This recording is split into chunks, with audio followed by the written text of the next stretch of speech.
दिल्ली में एक जबरदस्त धमाका हुआ है और इस घटना ने कई गंभीर सवाल खड़े कर दिए हैं।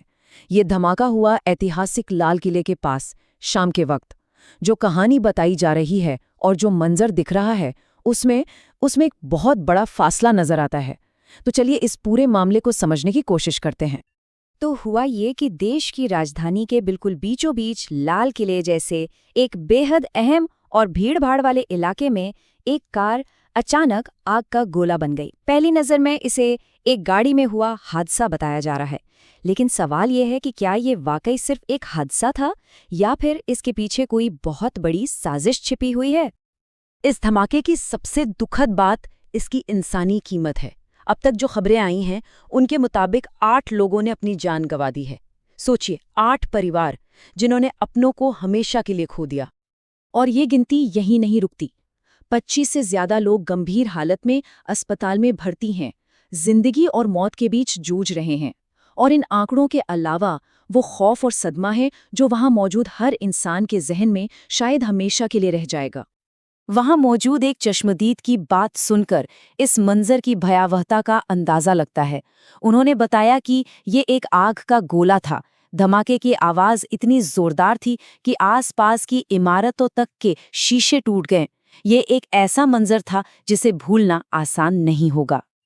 अच्छा, अब आते हैं उस हिस्से पर जो इस पूरी कहानी को एक साधारण हादसे से कहीं ज्यादा पेचीदा बना देता है।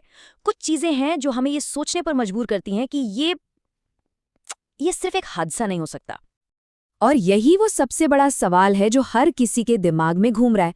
मतलब हम गाड़ियों में आग लगने की खबरें सुनते रहते हैं, लेकिन क्या एक नॉर्मल कार, चलिए मान लिया कि सीएनजी गाड़ी भी हो, क्या वो इस लेवल की तबाही मचा सकती है? जरा इन बातों पर गौर करिए। धमाके की गूंज इतनी जबरदस्त थी कि वो दूर एक गुरुद्वारे तक बिल्कुल साफ सुनाई दी। गाड़ी के परखच्चे उड़ गए थे, मलबा दूर दूर तक बिखरा पड़ा था। इस धमाके ने सिर्फ एक गाड़ी को नहीं बल्कि पास खड़ी 3-4 और गाड़ियों को भी अपनी चपेट में ले लिया। और इस आग को बुझाने में दमकल की 15 गाड़ियां लग गईं। ये किसी आम कार एक्सीडेंट के निशान तो बिल्कुल नहीं लगते। और अब कहानी में एक ऐसा मोड़ आता है जो शक को और भी गहरा कर देता है। एक ऐसा संयोग जो शायद सिर्फ एक संयोग नहीं है। जरा इस टाइमलाइन को ध्यान से देखिए। एक ही दिन 2 बड़ी घटनाएं। सुबह सुबह दिल्ली से बिल्कुल सटे फरीदाबाद में पुलिस एक बहुत बड़ी आतंकी साजिश का पर्दाफाश करती है, और फिर शाम ढलते ही दिल्ली के लाल किले पर यह जबरदस्त धमाका हो जाता है। समय और जगह की ये नज़दीकी शक पैदा करने के लिए काफ़ी है। तो चलिए पहले सुबह वाली घटना को थोड़ा और करीब से समझते हैं, क्योंकि वही जानकारी इस पूरे मामले पर एक नई और बेहद हैरान करने वाली रोशनी डालती है। हुआ ये कि जम्मू कश्मीर और हरियाणा पुलिस ने मिलकर फरीदाबाद में एक घर पर रेड की, और वहां से जो मिला वो होश उड़ाने वाला था। पूरे 2900 किलो विस्फोटक, और ये सब मिला पुलवामा के रहने वाले एक डॉक्टर के ठिकाने से। पुलिस इसे एक व्हाइट कॉलर टेरर नेटवर्क के खिलाफ एक बहुत बड़ी कामयाबी बता रही है। तो ये व्हाइट कॉलर टेरर नेटवर्क आखिर है क्या?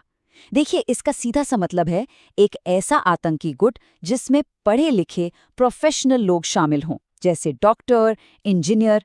जब इस तरह के लोग आतंक का रास्ता अपनाते हैं तो उनका तरीका बहुत सोफिस्टिकेटेड होता है और उन्हें पकड़ना और भी मुश्किल हो जाता है। तो अब आप खुद सोचिए, सुबह हजारों किलो विस्फोटक पकड़ा जाता है और शाम को देश की राजधानी में ठीक वैसा ही एक शक्तिशाली धमाका हो जाता है। इन दोनों घटनाओं का आपस में जुड़ा होना अब सिर्फ एक शक नहीं बल्कि एक बड़ी आशंका बन गया है। अब सवाल ये है कि आगे क्या होगा? सच का पता कैसे चलेगा? इस मामले की तह तक पहुंचना सिर्फ जांच एजेंसियों के लिए ही नहीं बल्कि पूरे देश की सुरक्षा के लिए बेहद जरूरी है। देखिए, अब 3 चीजें होनी हैं। सबसे पहले तो फोरेंसिक टीम धमाके वाली जगह से सबूत इकट्ठा कर रही है ताकि ये पता चल सके कि धमाका आखिर हुआ किस चीज से। दूसरा, खुफिया एजेंसियां सुबह की रेड और शाम के धमाके के बीच की कड़ियों को जोड़ने में लगी हैं। और तीसरा, हम सबको सरकारी एजेंसियों के एक आधिकारिक बयान का इंतजार है। तो आखिर में सवाल यही बचता है, क्या ये वाकई एक दुखद संयोग था या फिर उस आतंकी नेटवर्क का पहला हमला था जिसका सुबह पर्दाफाश हुआ? ये घटना हमें ये सोचने पर मजबूर करती है कि हमारे शहरों की भीड़ में हम कितने महफूज हैं।